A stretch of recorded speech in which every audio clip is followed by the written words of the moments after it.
Genesis chapter 47. Joseph went and told Pharaoh, "My father and brothers with their flocks and herds and everything they own have come from the land of Canaan and are now in Goshen." He chose 5 of his brothers and presented them before Pharaoh. Pharaoh asked the brothers, "What is your occupation?"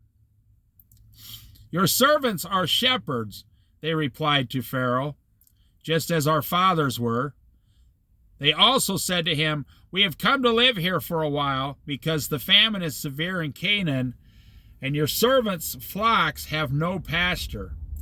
So now please let your servant settle in Goshen." Servants. Pharaoh said to Joseph, "Your father and your brothers have come to you, and the land of Egypt is before you. Settle your father and your brothers in the best part of the land. Let them live in Goshen, and if you know of any among them with special ability, put them in charge of my own livestock." Then Joseph brought, Pharaoh thinks, hey, if this is what Joseph can do, I wonder if all his brothers can do the same thing. But I really wonder if they understand it's not Joseph doing it, it's the hand of God. Then Joseph brought his father Jacob in and presented him before Pharaoh. And Jacob blessed Pharaoh. Pharaoh asked him, "How old are you?" And Jacob said to Pharaoh, "The years of my pilgrimage are 130. My years have been few and difficult, and they do not equal the years of the pilgrimage of my fathers." Then Jacob blessed Pharaoh and went out from his presence. So Joseph, could you imagine having a difficult 130 years? Wow. So Joseph settled his father and his brothers in Egypt and gave them property in the best part of the land, the district of Rames, as Pharaoh directed.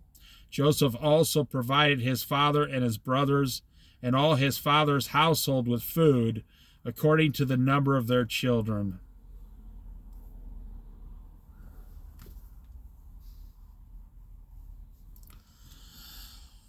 There was no food, however, in the whole region because the famine was severe.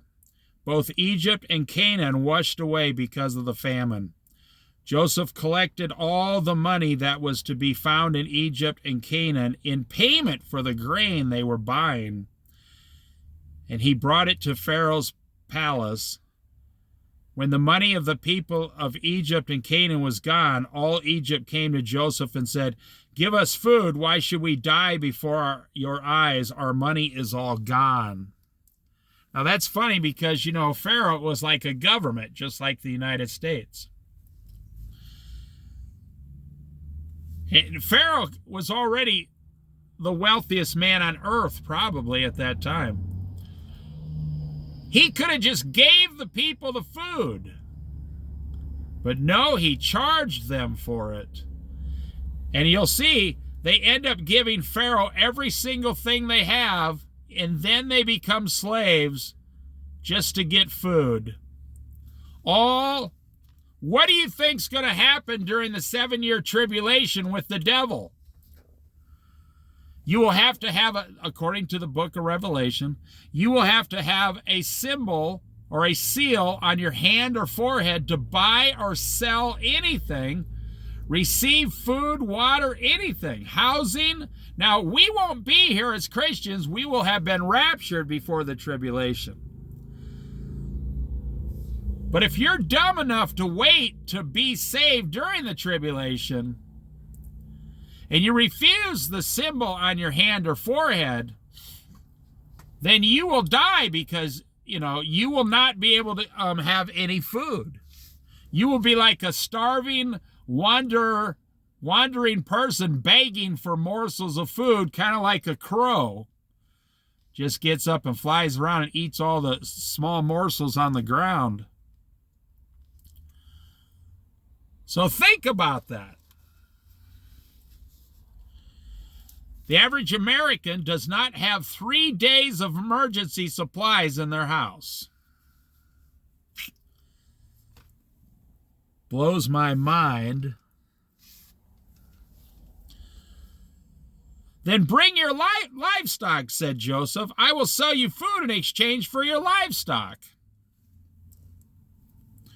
Since your money is gone, so they brought their livestock to Joseph, and he gave them food in exchange for their horses, their sheep, their goats, their cattle, and their donkeys.